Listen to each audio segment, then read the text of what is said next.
Welcome to OreoOlive.com. As you know, Oreo olives don't mix, but the abstract thought of putting those two words together has led me to create a channel to discuss various topics. On today's episode, I wanted to talk about the economic relevancy of a trade school and just general trade, art, skill, just things that'll basically be able to help you feed your family that sometimes people look down upon. Let me take a step back. I remember coming through high school and you were required to take a trade class in school, whether it be carpentry, it was like cooking, plumbing, just different things like that, electrical courses. And those skills were primarily to help people who did not have the aspiration of going to college, but they immediately wanted to leave high school and go straight to work. But what a lot of times what is missed is those specific types of trades allow you to immediately become an entrepreneur very, very fast, because when you think of it this way, you will see what I'm talking about. Think of the hundreds and thousands and millions of students that go to college every year. Well, they make great money sometimes. Hey, get lucky, make six figures a year.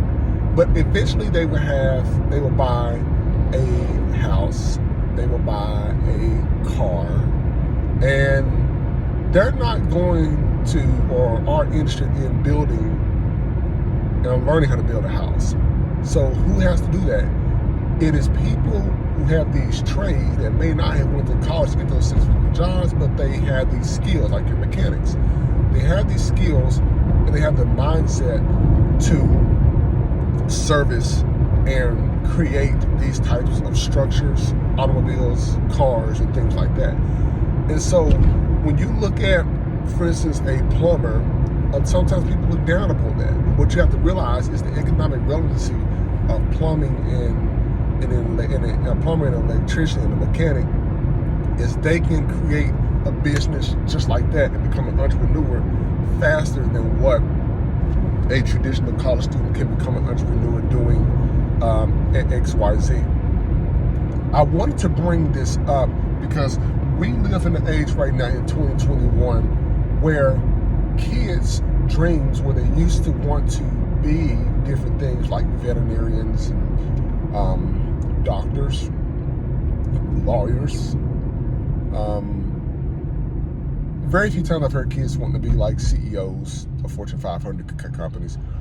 But now the world has shifted. Kids they aspire to be YouTube stars, gaming stars. They aspire to be entertainers, rappers, basketball players, football players. And the thing is those take skill, and the selection pool is so small because you especially have to be very, very talented. You make millions of dollars, and then out of that few or minute amount of people, a few of them go on to actually produce and create an empire that allows them to hire other people to create their own business structure out of it. So you can look at an example of that, just to give you a visual. It's like you look at like your Tyler Perry, your Will Smith, I think maybe Kevin Hart too. Those few they come a dime a dozen, and so parents really need to ask the kids, what do you want to be? And when you grow up, and if they say something different other than what the status quo is now, like rappers, basketball players, stuff like that, that's okay, because sometimes a lot of parents, they may not have forced themselves to do that, and they are forcing their kids they're living their dreams to their kids and forcing their kids to go into these things so their kids can buy them a house and take care of them. And it's not fair at all. And so you really need to see and figure out, what does your child aspire to be?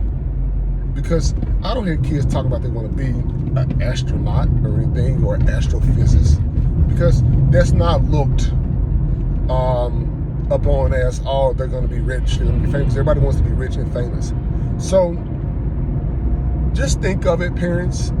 or kids, if you're out there, or somebody's run across this video, if you have a family member or a brother, sister, cousin, auntie, uncle, whatever, that said, they want to do a trade, plumbing, carpentry, stuff like that, just know that they have the opportunity to create a business structure to put into their community, to create jobs, to hire other people, to stimulate the economy. Think of it that way rather than looking down upon that person's trade that they have, because you never know.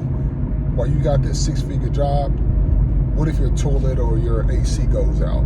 Then you have to call one of these people that you look down upon to fix it, because you're sure not going to go out there and fix it, because you're not going to have the skills to go out there and fix it. So just think about that. Think really hard. Let me know what you think. Let me know in the comments. I'm eager to hopefully get some people out there who may who know what I'm talking about. But if there's some people out there that disagree with that, I definitely would like to know why in the comments. So definitely post it below, because I would definitely like to have a respectful dialogue around this conversation. So the question I want to put out there is, what is the economic relevancy of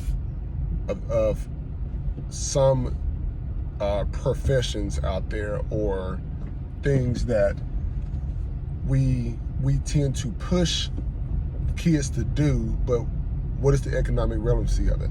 So let me know what you think.